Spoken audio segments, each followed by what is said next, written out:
Ser santos es ser reflejo del amor. Dios es amor y ama siempre. Presentamos Santo Debo Ser. Recorramos juntos el camino a la santidad al que hemos sido llamados. Escúchanos y conoce más sobre la vida en el espíritu de santidad.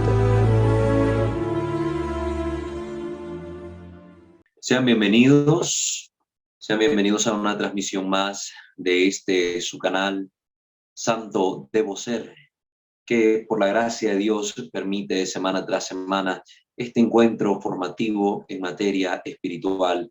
Les invitamos a suscribirse a este canal si aún no lo han hecho y a activar a su vez la campana de notificaciones.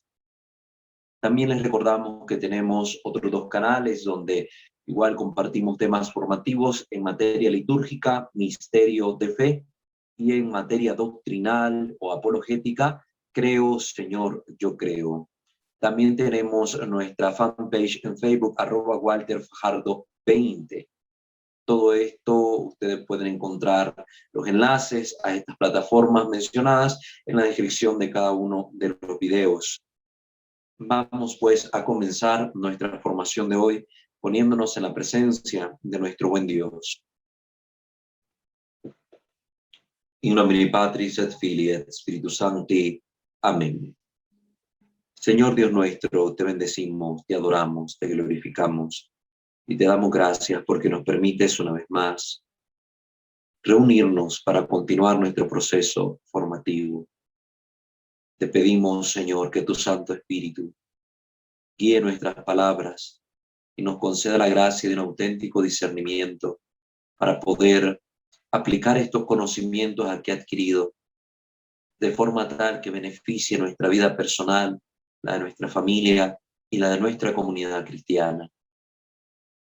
Guíanos y auxílianos con la ayuda y la intercesión de nuestra Madre, la siempre Virgen María, de los santos y de los ángeles, y que nos obtengan ellos de ti la gracia necesaria para nuestra salvación eterna. Te lo pedimos a ti que vives y reinas por los siglos de los siglos. Amén. Pater noster, qui es in celis, sanctificetur nomen tuum, adveniat regnum tuum, fiat voluntas tua sicut in cielo et in terra. Panem nostrum quotidianum da nobis hodie, et dimitte nobis debita nostra, sicut et nos dimittimus debitoribus nostris, et ne nos inducas in tentationem, sed libera nos a malo. Amén. Ave Maria, gratia plena, Dominus tecum, benedicta tui mulieribus, et benedictus fructus ventris tui, Iesus. Sancta Maria, Mater Dei, ora pro nobis peccatoribus, nunc et in hora mortis nostre. Amen. Gloria Filio et Spiritui Sancto, sicut erat in principio et nunc et semper, et in saecula saeculorum. Amen. Ave Maria Purissima, sin ave concepta, in nomine Patris et Filii et Spiritus Sancti. Amén. Muy bien, queridos hermanos, hemos en estas sesiones venido abordando la temática sobre la condenación de los ángeles que una vez rechazando a Dios se convierten en demonios. Y estamos desglosando todo este contenido a la luz del Catecismo de la Iglesia Católica, a la luz del escrito del padre Jorge Loring en la Enciclopedia del Católico para Salvarte, y también a la luz de el texto del padre José Antonio Fortea, La Suma Demoníaca, Tratado de Demonología y Manual de Exorcistas. Vamos a terminar de consolidar los conocimientos aprendidos, respondiendo a unas últimas cuestionantes sobre esta materia, sobre este contenido, para así seguir desarrollando posteriormente pues, el resto de temáticas que tienen que ver con este tipo de contenidos demonológicos que estamos compartiendo en el canal. Hemos visto ya que los ángeles que dan la espalda a Dios se condenan. Hemos visto cuál ha sido ese proceso de condenación. Ahora el padre Fortea nos presenta en la cuestión 89 de su tratado ¿cuántos demonios se condenaron? Y esta puede ser una pregunta lógica que deviene de la información que hemos compartido Bueno, sí, son montones de ángeles y se condenaron otro montón, pero ¿cuántos son? Es una pregunta que mucha gente también se hace. ¿Cuántos son? Nadie puede responder a esta pregunta. Sabemos que existen miles de millones de ángeles, puesto que el libro de Daniel así dice, refiriéndose a los ángeles, que miles de millares servían a Dios, miriadas de miriadas estaban en pie delante de él. Nos dice el libro del profeta Daniel, capítulo 7, versículo 10. Sería razonable, por tanto, pensar que los condenados sean un número muy inferior al número de los que se salvaron. Puede incluso que los condenados formen un número exiguo. La condenación eterna es algo tan terrible que muy pocos son los que perseveran en el mal a pesar de la invitación de la gracia al arrepentimiento. Aquí en la tierra existe mucho pecado, por el contrario, ¿verdad? En la tierra existe mucho pecado. Me recuerda aquel texto de la Escritura que nos dice que son muchos los que se condenarán y pocos los que se salvarán. Aquí en la tierra estamos en una condición de experimentar más pecado. ¿Por qué razón? Porque nosotros los humanos experimentamos la debilidad de la carne. Tenemos una parte corpórea constituida de materia que también nos posibilita, así como la santificación también nos posibilita el pecar. Entonces no pecamos solo como lo harán los ángeles, en forma espiritual, sino también corporalmente.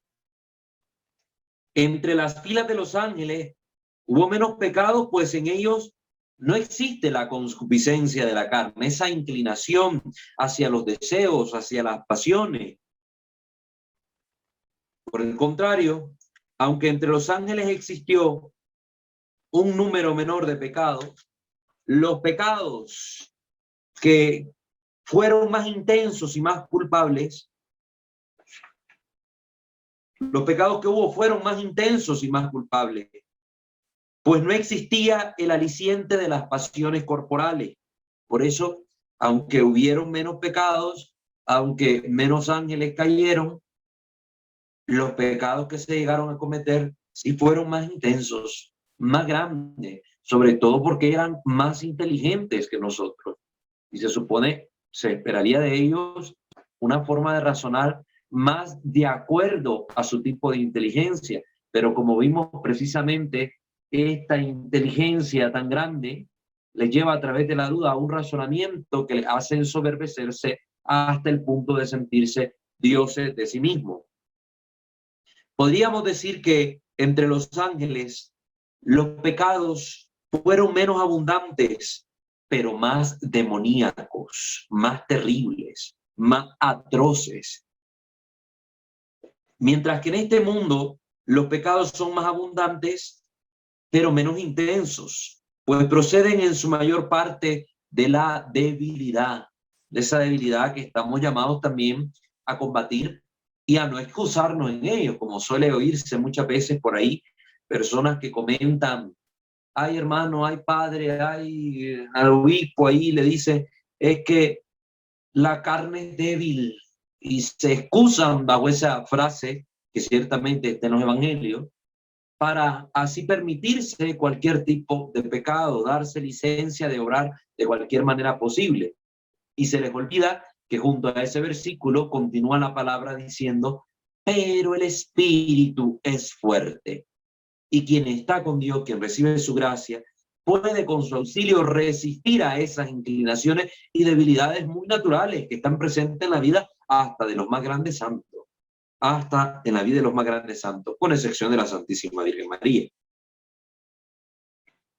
A pesar de esta diferencia, los paralelismos entre el mundo humano y el angélico son evidentes. Hay un paralelismo, hay similitudes que nosotros podemos encontrar.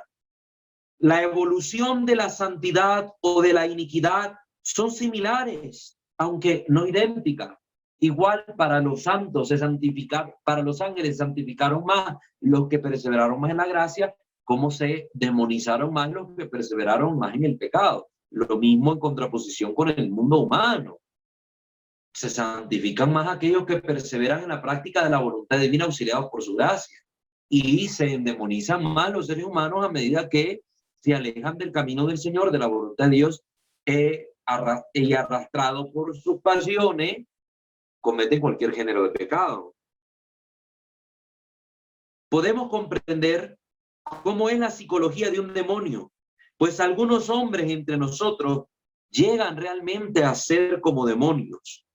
Por ejemplo, un SS como el doctor Mengele, este hombre nazi que trabajó bajo las filas de Hitler y que era apodado con mucha razón el ángel de la muerte, pues escogía quién vivía, quién moría, quién iba a las cámaras de gases, quién iba a trabajar de esclavo, quién iba a servir para los experimentos que se realizaban, etcétera. Un hombre como él, o un mafioso que asesina por dinero, un mafioso, estos hombres que son sicarios, un terrorista que busca hacer el mayor mal posible, son como demonios con cuerpo, literalmente, son como demonios con cuerpo. Lo que estuvimos hablando en sesiones pasadas también, como una persona siguiendo el mismo proceso puede llegar a endemonizarse, puede convertirse también al mejor estilo de un demonio. Y aunque estas personas, mientras tengan vida, pueden arrepentirse, cada vez más se van asemejando a auténticos y verdaderos demonios ya en vida, porque ponen resistencia a la gracia, porque perseverando en un camino de pecado y pecando una y otra vez, acumulando pecado tras pecado, lo que hacen es que la vista les queda como obcecada, no pueden ver espiritualmente hablando, no pueden ver su mal, no pueden sentir remordimiento, van perdiendo esa capacidad, esa sensibilidad, al punto tal que obrar el mal ya para ellos no les hace sentir daño alguno en su interior, ¿no? Como que están tomándose un vasito con agua, como que están haciendo cualquier otra actividad, cometen los más atroces crímenes. Han perdido la capacidad en su conciencia de poder experimentar remordimiento. Por el contrario, también entre nosotros hay hombres que llegan a tal grado de bondad que son verdaderamente como ángeles con cuerpo, no ángeles. Nadie se convierte en ángel, ¿verdad? Cuando uno se muere, su naturaleza es siempre humana. Con esto también vamos a ir quitando un poco estas mentalidades que andan por ahí mucho en el mundo cristiano. Cuando muere alguien, además de canonizarlo porque decimos que era un santo en vida, ya lo convertimos en naturaleza angélica porque se oyen frases ahí muy poéticas, muy bonitas y todo, pero que no son correctas. Ay, ya tenemos un ángel más en el cielo, un angelito más en el cielo. Ay, se murió un niño, un angelito más allá con Dios. No, hermanos, es un ser humano, siempre un ser humano. Aquí la comparación se está aplicando al mejor estilo de una alegoría, de un paralelismo para comprender estos procesos que llevan a la condenación o a la santificación. Pero en ningún momento se está queriendo sustituir la naturaleza de los seres. El ángel es espíritu puro. Los seres humanos somos seres humanos, espíritu encarnado, tenemos corporeidad. Esto no se nos olvide. Esto no se nos olvide. Pero aquí está diciendo el padre Fortea, hay personas que en bondad han crecido tanto, en su relación con Dios han crecido tanto, que ciertamente pareciesen ángeles con cuerpo, ángeles en cuanto a la bondad angélica, pero sin dejar de ser seres humanos. Y personas de este tipo hemos visto muchos testimonios en los santos de nuestro tiempo, si ustedes quieren. Una Madre Teresa de Calcuta que ciertamente como ángel mensajero, es lo que significa, como mensajero de Dios, se acercó para manifestar la caridad, la bondad y la ternura de un Dios tan grande que es capaz de ver al más pequeño y despreciado de los hombres, a los enfermos, a los alejados, a los discriminados, a los humillados y maltratados. Entonces, ciertamente estas personas actúan con tal bondad que manifiestan como que fuesen ángeles encarnados. Incluso llegamos nosotros a expresar lo mismo cuando padeciendo algún problema, alguna vicisitud de nuestra vida, hay personas que nos socorren y le decimos, gracias hermanita, gracias hermanito, usted es como un ángel que Dios me lo puso en el camino. Y utilizamos estas frases poéticas, pero no es lo mismo decir, usted es como un ángel que Dios me puso en el camino, que aseverar, como hacemos con los difuntos a veces, ya tenemos un ángel más en el cielo. ¿Sí? Lo convertimos en ángel y estamos atropellando su dignidad de persona humana y estamos cambiando su naturaleza. Yo sé que no lo hacemos con ninguna mala intención, no estoy en ningún momento diciendo eso, pero sí a veces estas frases expresan una realidad muy grande que está en nuestro pueblo de Dios, la ignorancia y el desconocimiento de la doctrina y de la fe. Y por eso a veces con nuestras expresiones comunicamos el error a los demás. Cuidado también con esto. Pues le digo estas palabritas para que a la luz de todos estos contenidos que se nos van compartiendo también vayamos aprendiendo a corregirnos. Aprender, recuerden que siempre implica no solo el proceso de adquisición de nuevos conocimientos, sino el proceso de desecho, ¿verdad? De desechar conocimientos previos que tal vez no eran correctos o adecuados y que es necesario sustituir. Entonces, para que entren los nuevos conocimientos, a veces tenemos la necesidad de vaciarnos de antiguos conocimientos que no estaban en orden, para que así estos antiguos puedan ser sustituidos por los nuevos y comencemos con una nueva mentalidad, con una nueva forma de comprensión de las cosas. Eso tengámoslo siempre presente, por favor.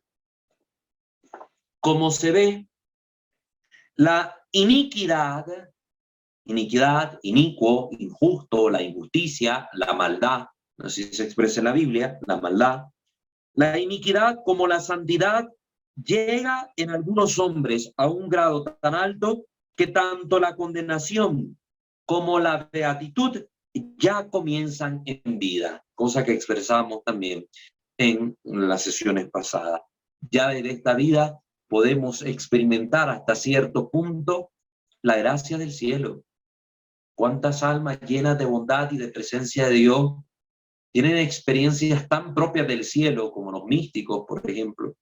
¿Y cuántas almas tan réprobas, tan inicuas, tan injustas, tan malévolas, ya experimentan la condenación en esta tierra, que solo pueden despedir de su ser odio, tristeza, repugnancia, amargura, etcétera?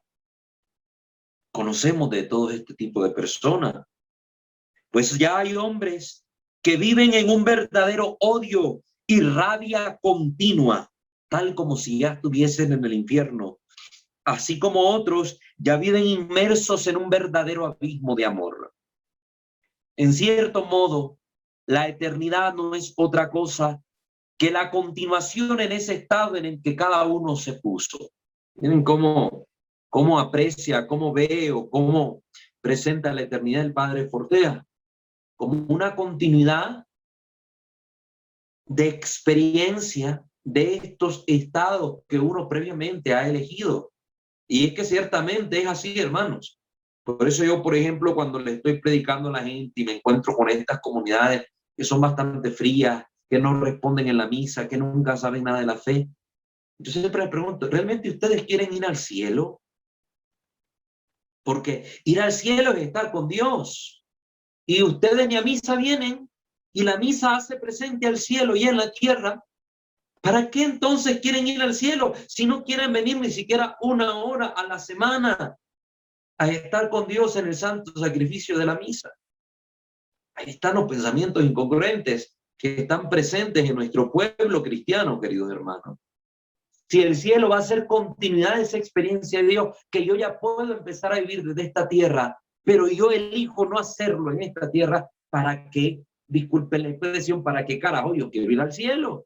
Si yo no estoy aquí con Dios, si yo no aguanto estar aquí con Dios, si me fastidia ir a misa porque me aburro, si me fastidia ir a un rosario porque qué cansado, qué repetitivo, si me fastidia leer la palabra de Dios porque mejor prefiero ver un video de TikTok una hora a leer 10 minutos la palabra, ¿para qué quieres ir al cielo?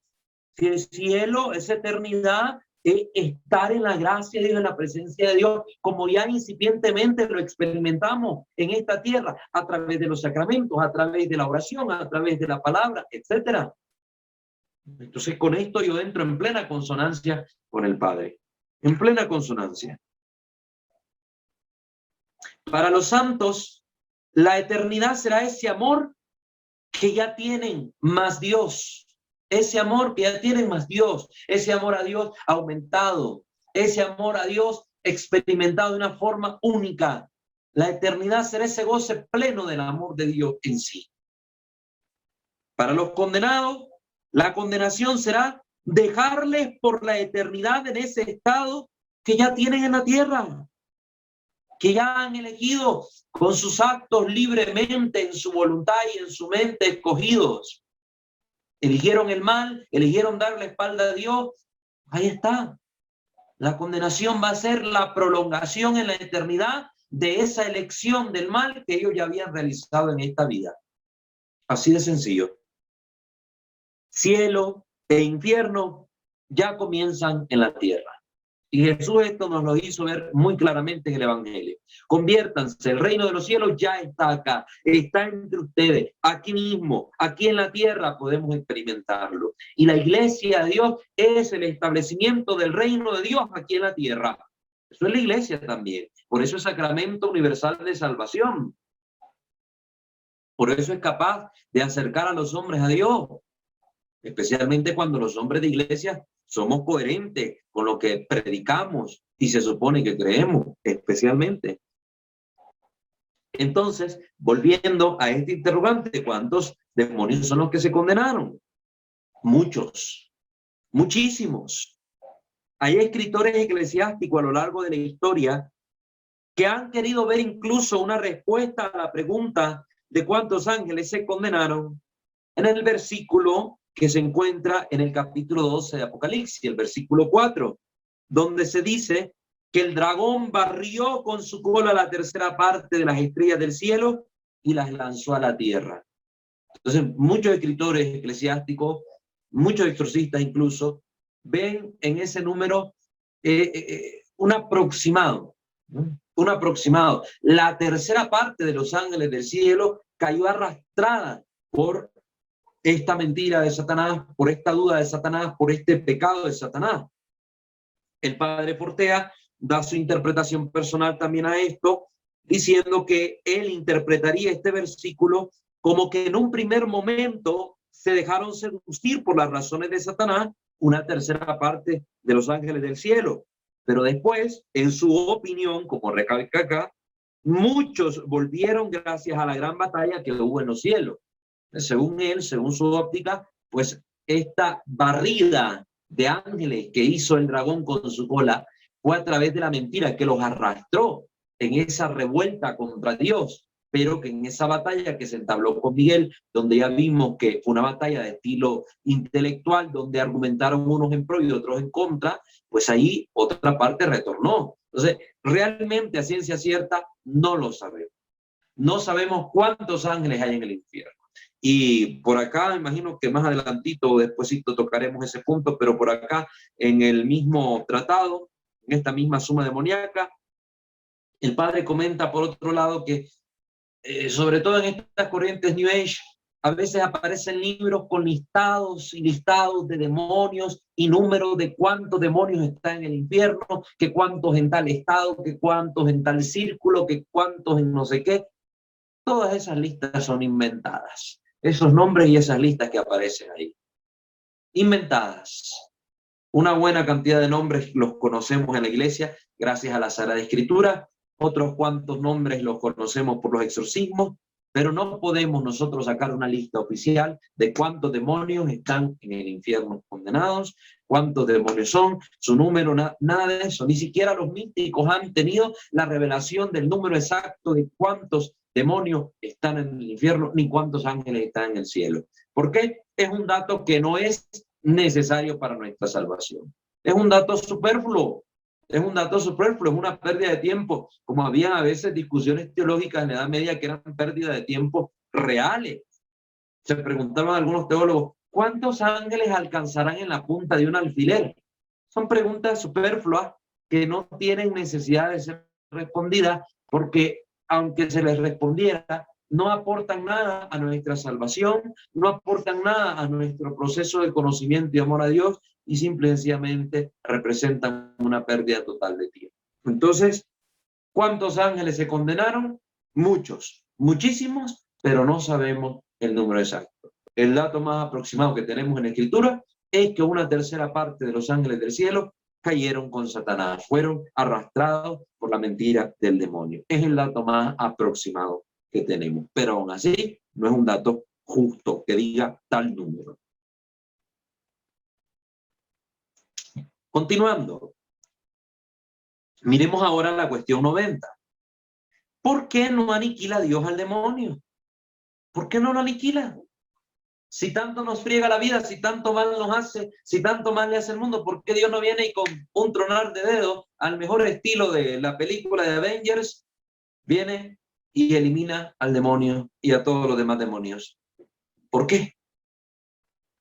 Primero hay que decir que los demonios son una manifestación del poder de Dios en su atributo de la justicia. Recuerden, Dios tiene varios atributos: su justicia, su bondad. Pues en cuanto al atributo de la justicia, manifiestan los demonios el poder de la justicia divina siendo demonios. Vamos a hablar de esto. Por tanto, la mera existencia de los demonios proclama que la ley de Dios no se vulnera en vano. Que burlar la ley de Dios, que respetar su voluntad, que ir en contra de los planes divinos, no se queda sin paga. Todo el bien que podamos hacer y todo el mal que nosotros podamos hacer tendrá una recompensa, para bien o para mal, depende de nosotros, porque se cosecha lo que se siembra, queridos hermanos. Nunca olvidemos eso. Por eso es la Escritura: siembra vientos y cosecharás tempestades.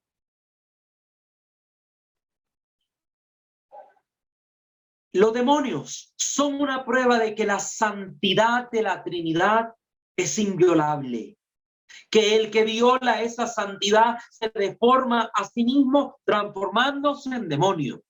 Primero, a nosotros los hombres nos sirven ahorita como advertencia. Cualquiera que violente la voluntad divina, que transgreda los mandamientos de Dios, que le dé la espalda a Dios, termina deformándose, termina perdiéndose, termina condenándose. Es una clara advertencia. Es una clara advertencia sobre esa situación que nos puede también acontecer a nosotros. Hay una violación de esa ley y de esa santidad que es irreversible. Hay una violación de esa ley y de esa santidad que es reversible y otra irreversible.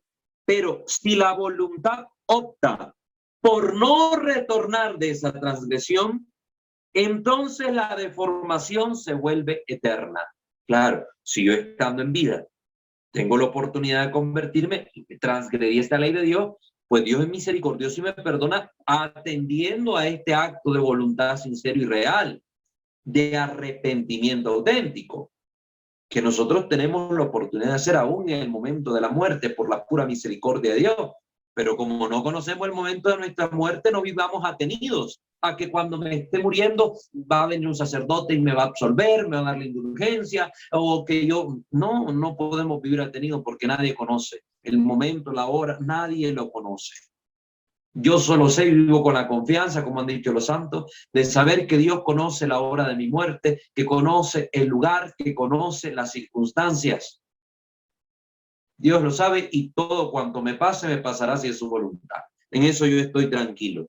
Pero aún así, a pesar de esa tranquilidad, no es un dormirme en mis laureles, sino estar consciente de que la conversión es continua y que el pecado es algo terrible, una ofensa terrible, terrible. Si ustedes tienen algún día la oportunidad de leer estas experiencias místicas con las almas del purgatorio, verán cuántas cosas que parecen minúsculas, minuciosas, pequeñitas, han hecho a las almas experimentar una gran purgación después de la muerte. Y nosotros a veces vivimos sin el más mínimo cuidado en nuestra vida espiritual, en nuestra vida humana, de hacer lo que se nos da la gana, pensando, ay, que Dios me va a perdonar, ay, mañana me confieso, ay, después va.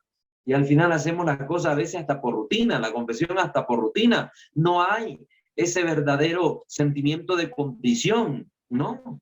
Tal vez habrá una atrición a lo mucho, pero no hay esa contrición, ni siquiera a veces imperfecta, y mucho menos la perfecta. Pero bueno, continuemos. De ahí que con esta transgresión a la voluntad divina, los ángeles se convirtieron en demonios. Y siendo demonios, con su ser demonio, dan gloria a Dios, dan gloria a su divina justicia, dan gloria a su divino poder, dan gloria a su divina ley. Le glorifican sin quererlo, del único modo que pueden hacerlo, siendo demonios, existiendo como demonios, glorifican a Dios sin quererlo. Ellos son la terrible prueba del orden divino. El que exista muestra el poder de Dios que contiene y castiga a seres tan poderosos. El que los demonios existen, eso es lo que muestra, es lo que está mostrándonos. Que Dios castiga a esos seres tan poderosos por transgredir sus leyes. Y que también es una advertencia para los hombres que no quedarán sin castigo si transgreden también la ley de Dios. Y entendiendo el castigo en el sentido divino, sobre todo para nosotros en vida, un castigo con un sentido muy pedagógico, porque Dios al que ama lo corrige, dice la Escritura en el libro de los Proverbios y en Apocalipsis 3:19, si no estoy mal.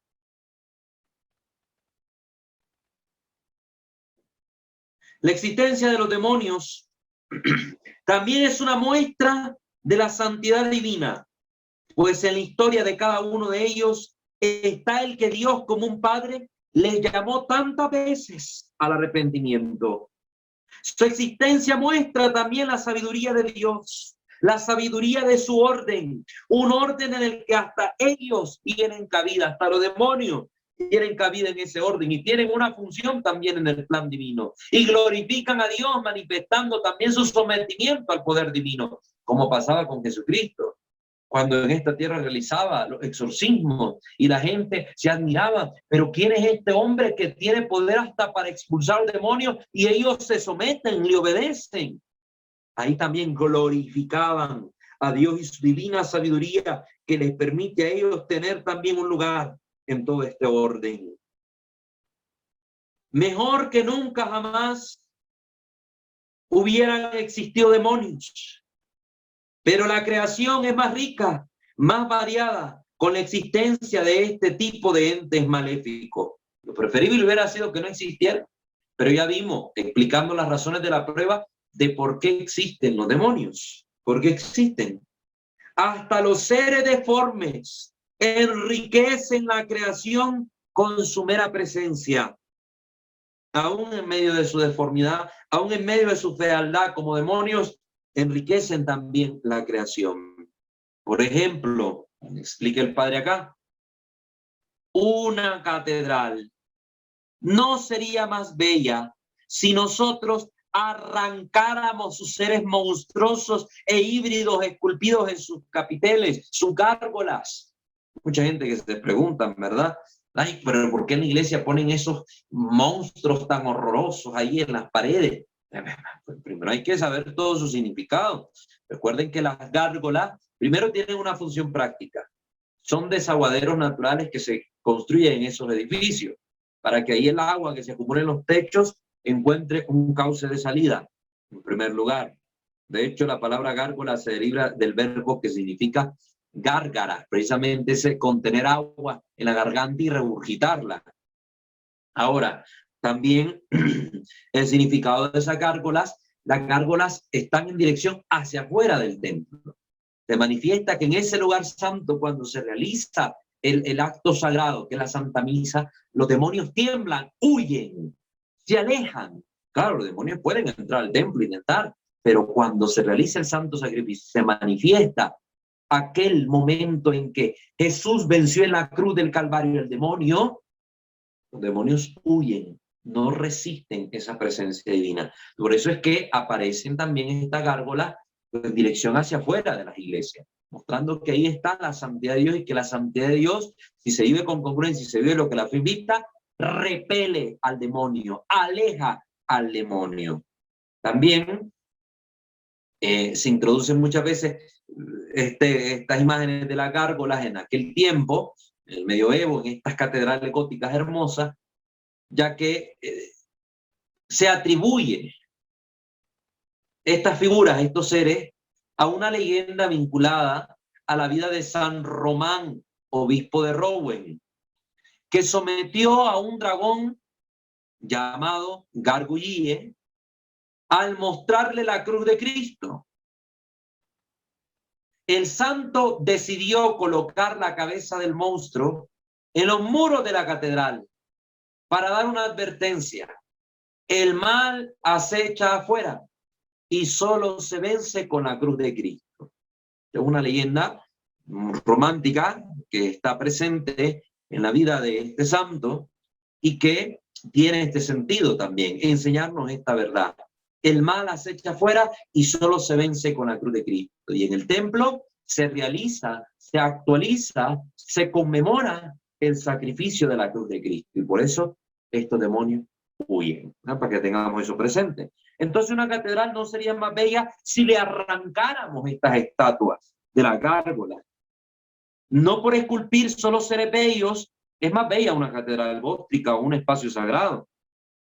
Todo tiene su lugar. Cada escultura muestra algo del que la esculpió. Los demonios, como se han dicho, muestran de Dios su justicia terrible, su santidad y su sabiduría al crear tal orden en la creación. Un orden tan perfecto que ni el mal destruye esa arquitectura divina. Hubiera sido preferible que no existiera el mal, pero ya que existe, hasta el mal embellece esa catedral dispuesta por la mente de la Santísima Trinidad. La catedral tiene sus altas torres, pero también tiene sus criptas y subterráneos lógubres, y son parte de esa misma arquitectura. Todo tiene su sentido y su función, queridos hermanos, en la creación.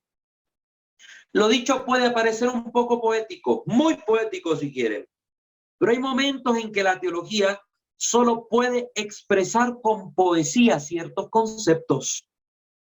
Pero volviendo a la férrea lógica de los conceptos teológicos, hay que considerar, por otro lado, que los demonios no sufren en todos y en cada uno de los momentos, no. De forma que incluso ellos gozan del don de la existencia. Ellos gozan del don de la existencia. Lo propio de Dios, que es amor, es crear, no aniquilar. Es crear, no aniquilar. Grabémonos eso. Por eso aún los demonios que fueron creados en su momento como ángeles por el amor de Dios, no son aniquilados, porque Dios no es aniquilador, es creador. Creo en Dios Padre, creador del cielo y de la tierra. Creo en nuestro Dios, es creador y es creador por el amor.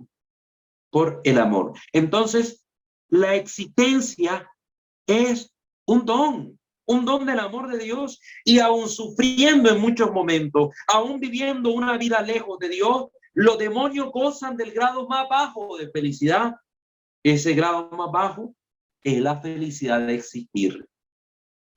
Sufren en muchos momentos, pero en otros gozan de la potencia racional del conocimiento, de poder analizar las situaciones, etc. Eso también es un gozo. Las capacidades con las que fueron revestidos como ángeles y que Dios no les quitó, no les aniquiló. Su libertad, su voluntad, su entendimiento. De manera que incluso para ellos es preferible existir a no existir. Esto tal vez a nosotros nos cueste entenderlo, porque desde el punto de vista humano, que no comprendemos hasta qué grado es importante la existencia, para nosotros cuando sufrimos situaciones que nos llevan al límite, buscamos hasta vía de escape, por ejemplo a través del suicidio, máximo extremo, pero en extremos menores el alcohol, la droga, situaciones que nos alienen de esta realidad para escapar. Pero aún en medio del sufrimiento para estos demonios que sí tienen comprensión con ángeles de la importancia del existir, es preferible el existir aún sufriendo que el no existir. Y esta idea, este concepto, es lo que a veces a nosotros nos cuesta. Yo una vez, hablando con un amigo mío sobre esto, decía, pero es que no entiendo, decía, pero ¿cómo van a preferir los demonios estar sufriendo por toda la eternidad que mejor dejar de existir para ya no sufrir? Es que para nuestra mente, que no procesa este sentido profundo de la existencia, se nos hace difícil de comprender el porqué de esto. Pero para los ángeles, para los demonios, que conocen mejor estos conceptos y entienden mejor estas verdades, aún en medio de su sufrimiento, es preferible la existencia a la no existencia. Incluso para ellos, Dios es bueno concediéndoles la existencia. Y es donde me recuerdo aquella frase de la Escritura: Dios hace salir el sol sobre justos y pecadores y hace llover sobre buenos y malos. Aún los malos experimentan una gota del amor de Dios. Ni siquiera ellos son privados totalmente de gozar de algo de Dios. Que ellos lo rechacen, como decimos en Nicaragua, son otros 100 pesos. Pero Dios, que es amor, no puede sino hacer todo por amor. Entonces, queridos hermanos, la existencia, el ser, es un bien. Ser o no ser. No ser, no existir, es un mal. Dios, que cree el bien, llama las cosas a su existencia. Y dijo Dios, hágase la luz, hágase tal cosa, hágase. Dios crea, trae a la existencia. El existir es un bien, el ser es un bien. Y Dios mantiene ese ser en su criatura. Aunque sea sufriendo, el ser es un bien. Si dejara de existir, se dejaría de sufrir, pero se perdería la posibilidad de todo bien, por pequeño que fuera. Y basta la mínima posibilidad de bien para que se esfuerce este ser por desear la existencia, aunque sea sufriendo. El bien de la existencia en medio del sufrimiento es pequeño, pero es real. Es un bien real. Existir, pensar, querer, ser libre para actuar. Quien pierde la existencia, pierde completamente todo. Pierde completamente todo. Hay una frase que está en la Biblia, en San Marcos 14:21, sobre San Judas, que decía: ay de aquel por quien el Hijo del Hombre entregado, mejor le valdría no haber nacido. Muchos dicen, bueno, en esa frase ahí se encierra que es mejor no haber nacido. No, un momento. La frase no está diciendo que es mejor no haber existido. Está diciendo que es mejor no haber nacido. Muchos niños abortados existen, pero no nacieron. Muchos abortos espontáneos. Esos seres humanos, porque sabemos que la vida comienza, el ser humano comienza a existir en el momento en que el óvulo es fecundado por el espermatozoide. Esa es una existencia real y es un bien el existir. Que no nació, son otros 100 pesos. Si tal vez Judas no hubiera nacido, no hubiera entregado al Señor, pero aún Judas tuvo la posibilidad de arrepentirse, porque esa posibilidad no se le negó a nadie. Sin embargo, él la rechazó, y ahí es donde pesan estas palabras de Jesús. Más le valdría no haber nacido, pero ahora que nació y escogió lo malo, porque él mismo sabe lo que está escogiendo. Él mismo sabe lo que rechaza, porque anduvo así juntito con el maestro. Lo conoció perfectamente. Pero si lo hubiera conocido mejor, digo yo, no se hubiera atrevido a hacer lo que hizo. Solo para aclarar eso, pues comparto esa pequeña reflexión sobre ese versículo. En la cuestión 91 se pregunta el padre: ¿los demonios preferirían dejar de existir entonces? Concatenando las ideas que venía exponiendo en la pregunta anterior, ahora se cuestiona este razonamiento. ¿Los demonios preferirían dejar de existir?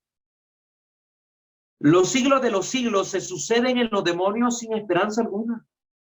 Indudablemente, dice el padre, si los demonios pudieran suicidarse antes o después, desesperados, llenos de tristeza, acabarían con sus vidas para poner fin a su sufrimiento en ese momento puntual. Pero la vida de un demonio es indestructible. No hay manera de destruir un espíritu. No tiene órganos, no puede envenenarse, no puede dejar de comer, ni siquiera puede dejarse morir de tristeza. Haga lo que haga, seguirá existiendo. Y además comprende que aún esa existencia en medio de los sufrimientos es un bien. Es un bien que él debe atesorar. De todas maneras, ya se ha dicho que aunque sufran por toda la eternidad, no sufren en todos y cada uno de los instantes.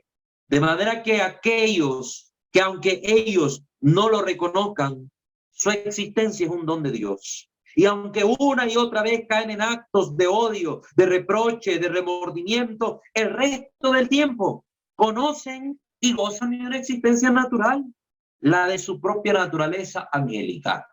Es una verdad. Sí, el sufrimiento será eterno. En un momento se sufrirá más, en otros momentos menos. Pero se sufrirá terriblemente. Ya en su momento hablaremos de los sufrimientos que hay en el infierno y de las distintas penas que se viven en el infierno.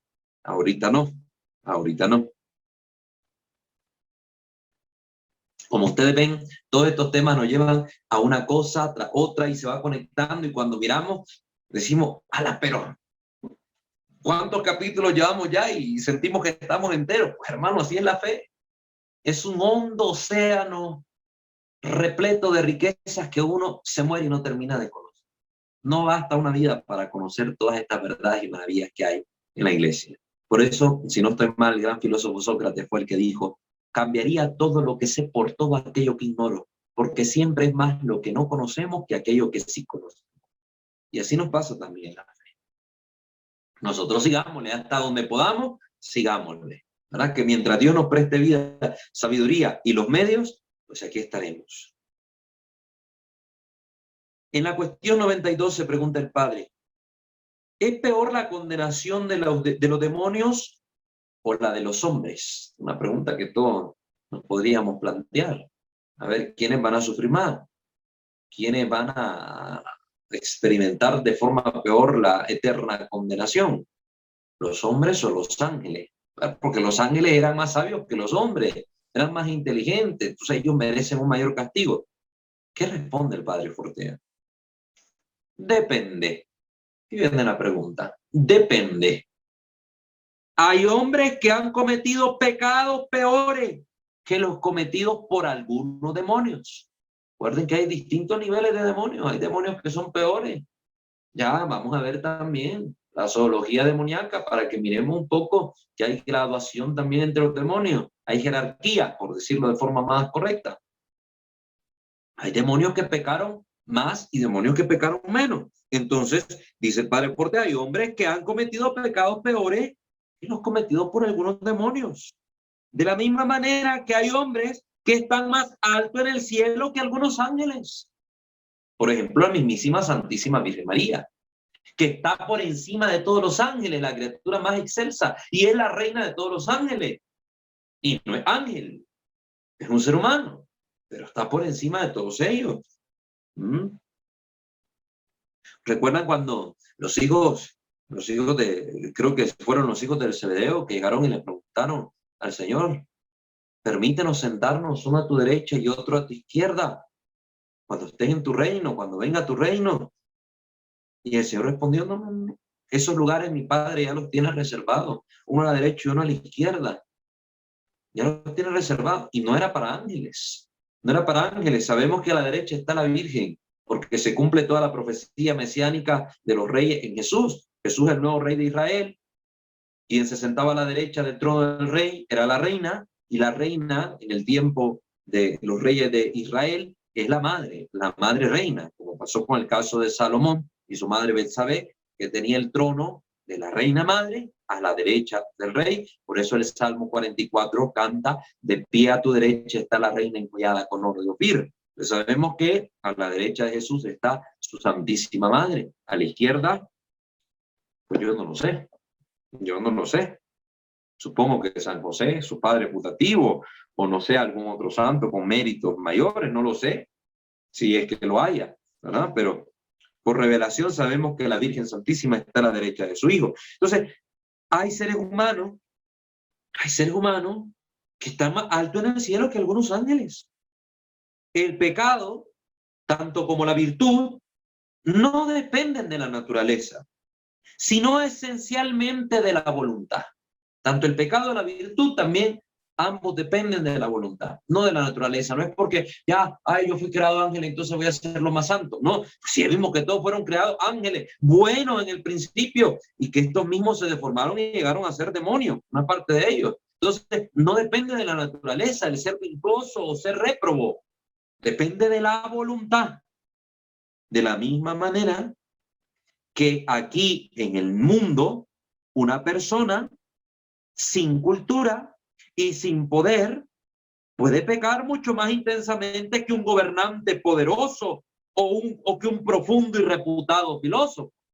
¿Sí? Hay gente que sin tener tanto medio y tanto poder ha hecho cosas tan viles, tan atroces, asesinos seriales, etcétera, tan terribles que serían comparados con grandes dictadores en la historia de la humanidad que han hecho cosas también espeluznantes. Unos por tener poder y otros por no tenerlo. Del mismo modo, ahora, por la contraparte, poniendo el contraste, una viejecita analfabeta puede llegar a ser muchísimo más santa que el mismo romano y sumo pontífice en el Vaticano. El orden de la gracia no guarda relación de proporción con el orden de la naturaleza. Una cosa es lo que somos por naturaleza y otra la que llegamos a ser por la gracia cuando nos disponemos a ella y conformamos nuestra voluntad con la voluntad divina. O dicho de otro modo, los méritos o los deméritos son independientes de la naturaleza recibida. Solo dependen de de nuestra voluntad y de la gracia. Por eso hay hombres que han pecado más que los demonios y que sufrirán más que esto, ciertamente. Así también hay ángeles de la jerarquía más inferior que amaron más que los serafines y por tanto gozarán más que los serafines. Los ángeles están en una categoría más inferior, los serafines en una categoría más superior en cuanto a naturaleza, el orden de naturaleza.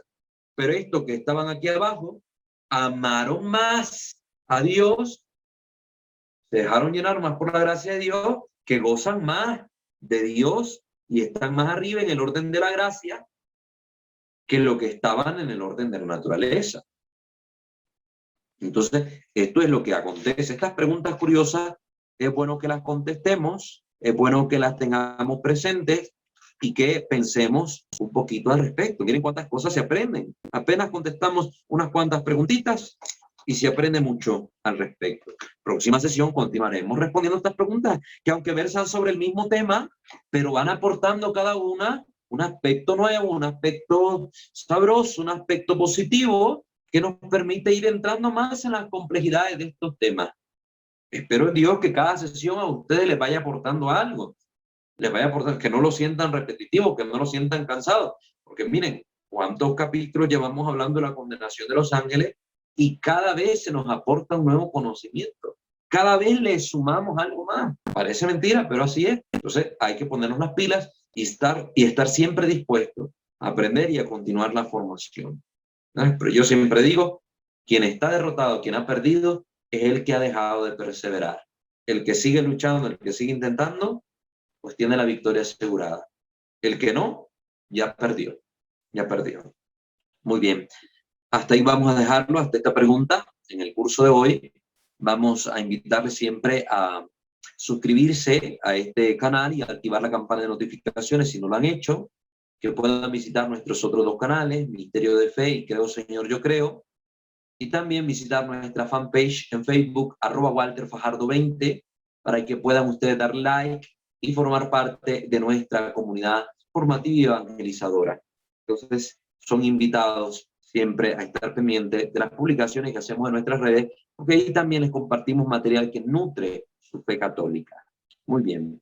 Vamos ahora a darles oportunidades a ustedes de que puedan hacer sus preguntas, ya sea que estén conectados por YouTube, pueden en la caja de comentarios escribirnos sus interrogantes o simplemente sus saludos, lo que ustedes quieran manifestar, y los que están también conectados en Zoom pueden participar en el en vivo con sus preguntas directas o sus comentarios al respecto.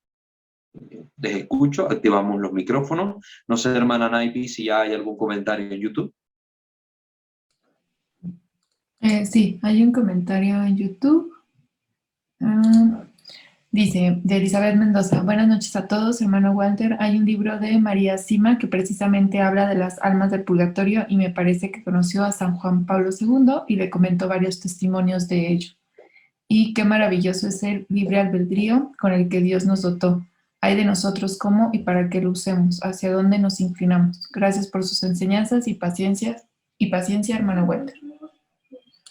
Gracias, hermana Elizabeth, por estar conectada con nosotros nuevamente. Gracias por sus comentarios. Siempre yo aprecio mucho los comentarios que ustedes hagan, por muy sencillos que sean o por muy elevados en su contenido.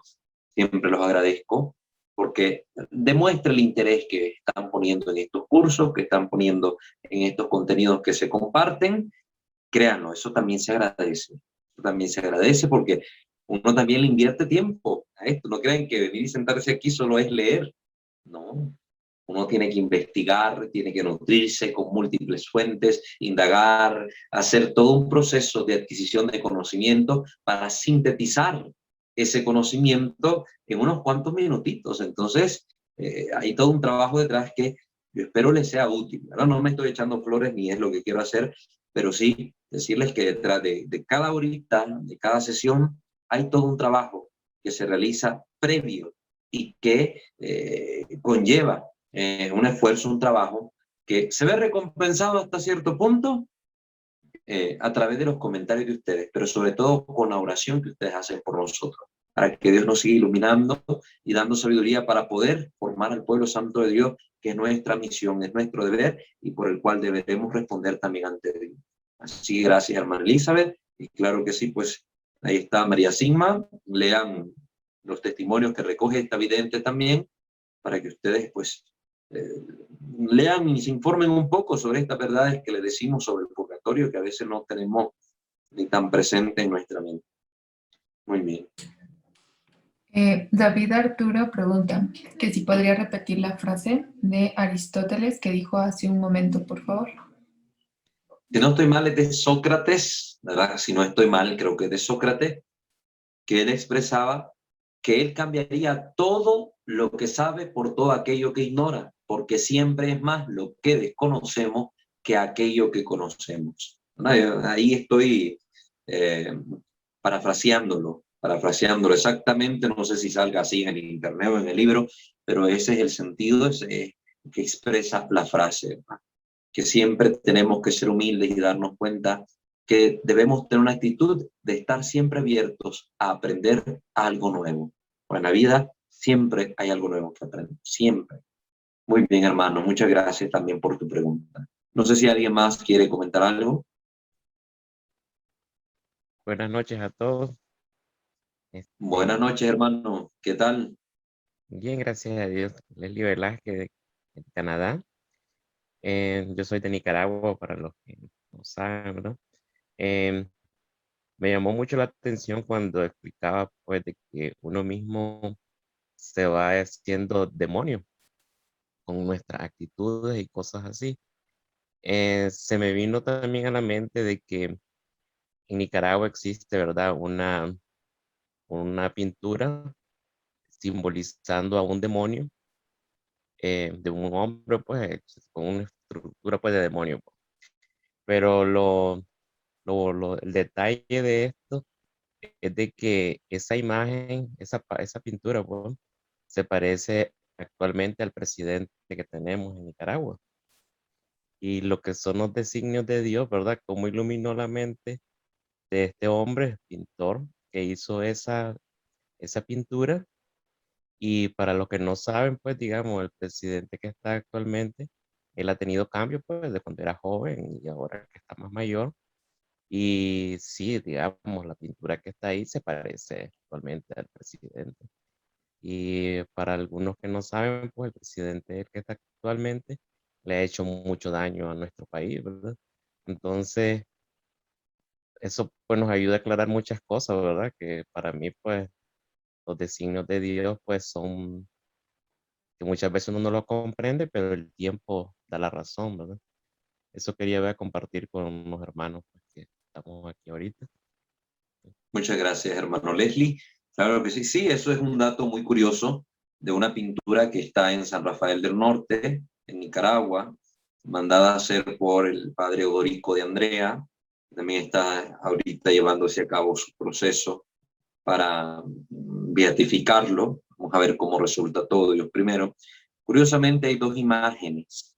Una que es un cuadro que está ahí en esa iglesia, en San Rafael del Norte, y otro es también una imagen de San Miguel Arcángel pisoteando al dragón, o mejor dicho, a Satanás, que está en la parroquia de San Miguel, ahí en las Brisas, creo que queda la parroquia, ¿no? San Miguel Arcángel, e igual en ambas imágenes, el rostro del demonio tiene una semejanza curiosa, se asemeja al rostro del actual presidente. Muchos han querido ver en ello un designio, así como lo expresa Leslie, un designio de esta advertencia de Dios para el pueblo nicaragüense, de que pues este hombre es malévolo y ciertamente no podemos juzgar si realmente es o no malévolo, pero las acciones hablan, el testimonio habla, las actitudes hablan. Y es un hombre que ha actuado para mal de la comunidad en muchos aspectos, en otros actuará positivamente y hay que valorar lo que hay que valorar como bueno, en otros muy mal. Actitudes literalmente demoníacas al punto tal de atacar la misma jerarquía de la iglesia, acusar a los obispos de golpistas, etcétera, y muchas otras cosas, ¿verdad?, que ha hecho e hizo en su tiempo cuando gobernó también en los años 80. Entonces mucha gente ha querido ver eso, pero yo lo que quisiera rescatar de esto es que ciertamente el ser humano, como ha dicho el padre Fortea, puede deformarse eligiendo en su voluntad practicar aquello que es contrario a la voluntad de Dios, al punto tal que puede fácilmente demonizarse, convertirse en un demonio, ya en vida, convertirse en un demonio. Recuerden que demonio no es naturaleza, naturaleza de los demonios angélica.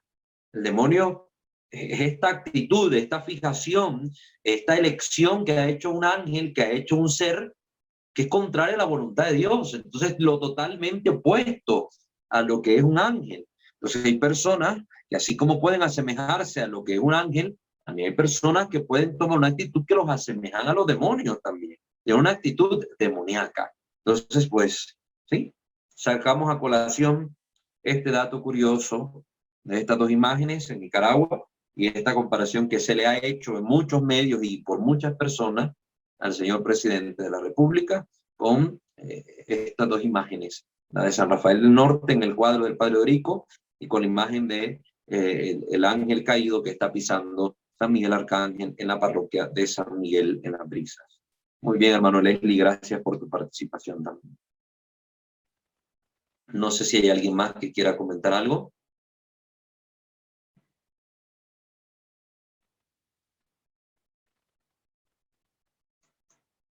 ¿Hay algún otro comentario en YouTube? No, ya no hay más comentarios. Muy bien.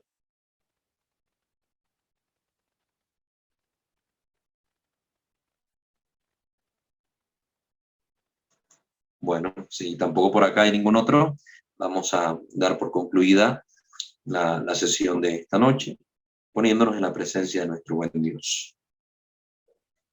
Digamos todos, in nomine Patris et Filii et Spiritus Sancti. Amén. Señor Dios nuestro, te bendecimos, te alabamos, te damos gracias, te glorificamos, porque has sido bueno y misericordioso con todos nosotros. Ilumina nuestro entendimiento, nuestro corazón, Señor, y atrae siempre con tu gracia nuestra voluntad, tu divino querer, para, Señor, en todo poder agradarte y convertir nuestra vida en una entera alabanza a tu majestad. Señor, no queremos demonizarnos. Ayúdanos a luchar contra nuestros propios pecados, nuestras propias pasiones y debilidades, para que sometiéndonos a nosotros mismos, a tu divina gracia, podamos, Señor, alcanzar ese grado de santidad al que tú nos llamas. Que los ruegos de nuestra Madre nos ayuden en todo esto. Que los santos y ángeles colaboren también con nosotros en este firme propósito que hoy nos hacemos.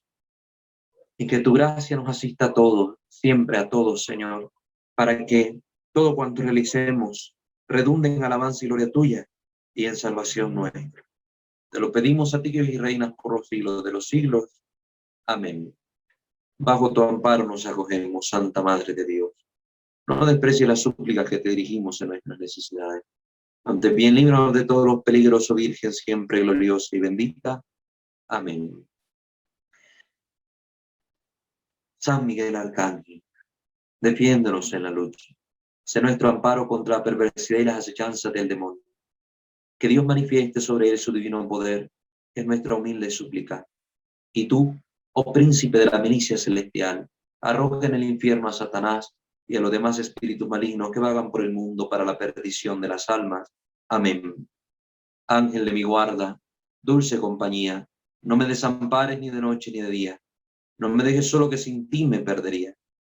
En la hora de mi muerte llévame feliz a los brazos de Jesús, José y María. Amén. Ave María Purísima, sin pecado concebida. En el nombre del Padre, del Hijo y del Espíritu Santo. Amén. Que el Señor me los bendiga a todos.